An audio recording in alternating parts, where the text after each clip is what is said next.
नमस्कार, TPV news में आपका स्वागत है। मैं हूं आपके साथ रूपल शर्मा। आइए नजर डालते हैं बुलेटिन की हेडलाइंस पर।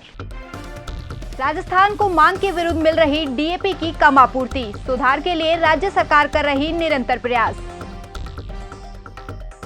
मुख्य सचिव ने कलेक्टरों और पुलिस अधीक्षकों को दिए आवश्यक दिशा निर्देश, पटवारी भर्ती परीक्षा के सफल आयोजन की हो रही तैयारी। शाहरुख खान के बेटे आर्यन खान की हुई काउंसलिंग, अच्छा नागरिक बन देश की सेवा करने का किया वादा। अब खबरें विस्तार से।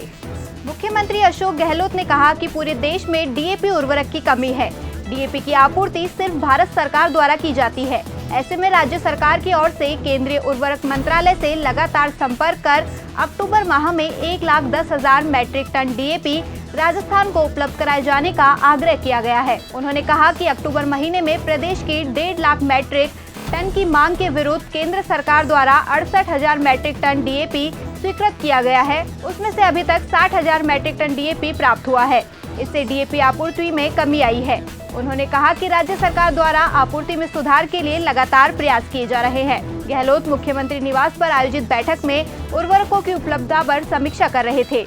उन्होंने कहा कि पिछले दिनों उनकी ओर से पत्र लिखकर प्रधानमंत्री नरेंद्र मोदी का ध्यान प्रदेश में डीएपी की पर्याप्त आपूर्ति व किसानों की हो रही कठिनाइयों की ओर दिलाया गया। साथ ही केंद्रीय उर्वरक मंत्री से भी फोन पर बात कर उनसे डीएपी आपूर्ति बढ़ाने की मांग की गई है। बैठक में कृषि मंत्री लालचंद कटारिया ने कहा कि केंद्रीय उर्वरक मंत्री से उन्होंने डीएपी आपूर्ति बढ़ाने के संबंध में चर्चा की है। इस संबंध में पत्र भी लिखा गया है।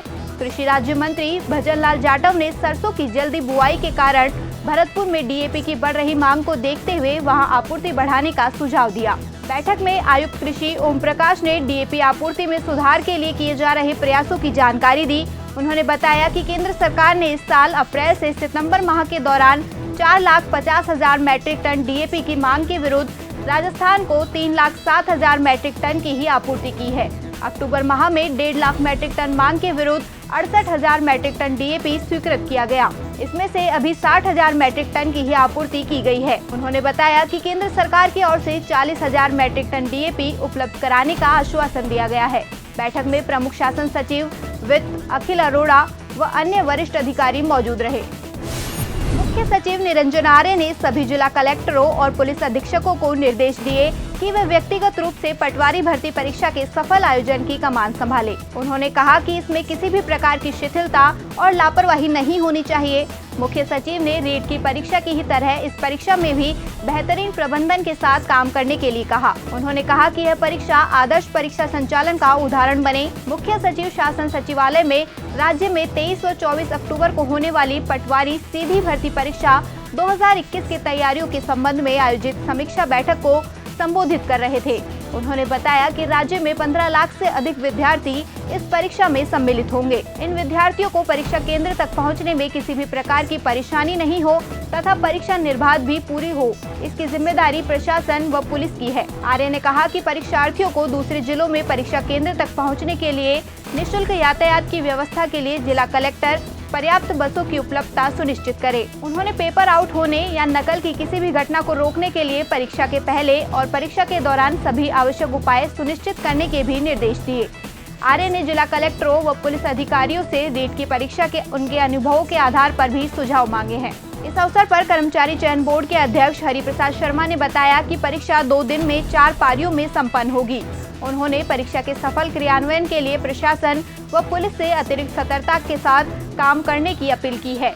उन्होंने कहा कि असामाजिक तत्वों की धरपकड़ पहले ही की जानी चाहिए ताकि अपराधियों में संदेश जाए। उन्होंने कहा कि संवेदनशीलता स्थानों पर पुलिस का अतिरिक्त जाब्ता लगाया जाए व निजी स्कूलों वाले केंद्रों की निगरानी में अतिरिक्त सतर्कता बरती जाए। बैठक में अतिरिक्त मुख्य सचिव स्कूल शिक्षा पवन कुमार गोयल, गृह विभाग के प्रमुख शासन सचिव अभय कुमार व परिवहन आयुक्त महेंद्र सोनी ने भी परीक्षा के सफल संचालन के लिए सुझाव दिए।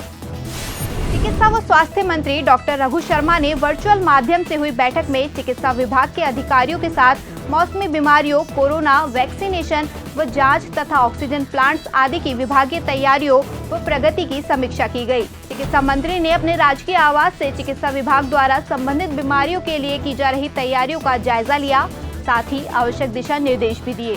बैठक में चिकित्सा सचिव वैभव गालरिया, चिकित्सा शिक्षा आयुक्त शिवांगी स्वर्णकार, निदेशक जन स्वास्थ्य डॉक्टर के शर्मा, मिशन निदेशक सुधीर शर्मा, RMSCL प्रबंध निदेशक अनुपमा जोरवाल सहित प्रदेश के सभी CMHO, PMO व चिकित्सा विभाग के अधिकारी जुड़े। बैठक में मौसमी बीमारियों के लिए बेड, दवा, टेस्टिंग किट की उपलब्धता व अन्य उपायों, कोविड जांच व टेस्टिंग की प्रगति, कोरोना की संभावित तीसरी लहर को ऑक्सीजन प्लांट्स की स्थिति, ICU बेड की स्थिति, घर घर सर्वे सहित कई अन्य विषयों पर विस्तार से चर्चा की गई।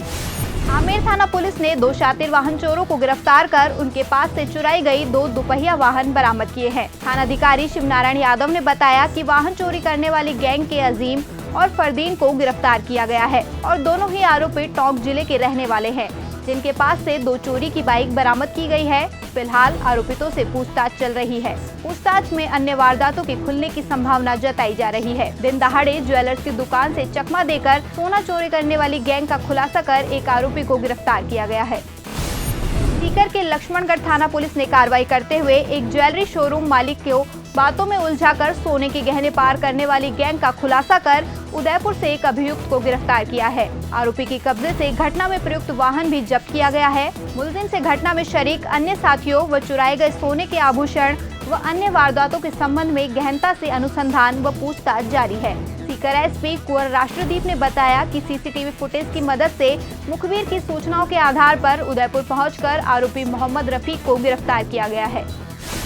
जयपुर के झोटवाड़ा थाना इलाके में किराना व्यापारी को ठगने के प्रयास में पुलिस द्वारा गिरफ्तार शातिर ठग से पूछताछ में कई चौंकाने वाले खुलासे हुए हैं। आरोपी 10वीं कक्षा तक पढ़ा लिखा है। श्रीगंगानगर में बॉर्डर होमगार्ड में सरहद के पास आबकारी में निगरानी का काम करता था। अपने शौक पूरे करने के लिए ठगी की वारदातें करने लगा और भंवरलाल से रीट का पेपर दिलवाने के नाम पर 50,000 रुपए व 2 कार ठगी कर हड़पने की वारदात की थी। इसके बाद भी कई ठगी की वारदातों को अंजाम दिया। गौरतलब है कि झोटवाड़ा थाना इलाके के राहुल शेखावत ने पुलिस की वर्दी पहनकर डिपार्टमेंट स्टोर पर 15 लाख रुपए सामान की डिलीवरी लेने पहुंचा। तभी स्पेशल टीम ने उसे दबोच लिया, जिसके कब्जे से पुलिस की 4 वर्दी, फर्जी ID कार्ड बरामद हुए हैं। इसके अलावा 11 पुलिस और प्रशासनिक अधिकारियों की 14 सील मोहर भी जब्त की गई है। चित्तौड़गढ़ जिला प्रमुख डॉक्टर सुरेश धाकड़ रावत भाटा के थमलाव गाँव पहुँचे और तालाब में डूबने से 4 युवतियों की मौत होने पर परिजनों को सांत्वना दी। डॉक्टर धाकड़ के साथ जिला भाजपा उपाध्यक्ष और रावत भाटा प्रभारी उमेश त्रिपाठी, प्रधान आरती बरेशा, प्रधान प्रतिनिधि कुशाल बारेशा समेत भाजपा नेता मौजूद रहे। थमलाव के ही बूथ इकाई अध्यक्ष राजू बंजारा के भाई की मौत पर भी शोक प्रकट किया। गौरतलब है कि 16 अक्टूबर को थमलाव में तालाब पर नहाने गई 4 युवतियों की डूबने से मौत हो गई थी।